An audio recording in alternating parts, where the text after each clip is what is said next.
natuklasan may pinakakagat doon sa pinakaano ng leeg.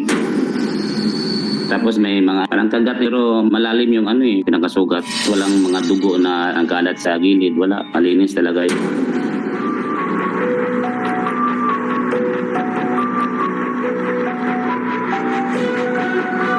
Pagdating ko ng babuyan ko, pagtingin ko sa pinakakulungan niya, nagulat ako kasi nawala na doon yung bake ko. Hinanap namin baka naglilibot-libot lang. Kung ayam, hindi mo ubos. Ayam mo, doon yung tanang ka nga. Kung sa bilog nga ayam.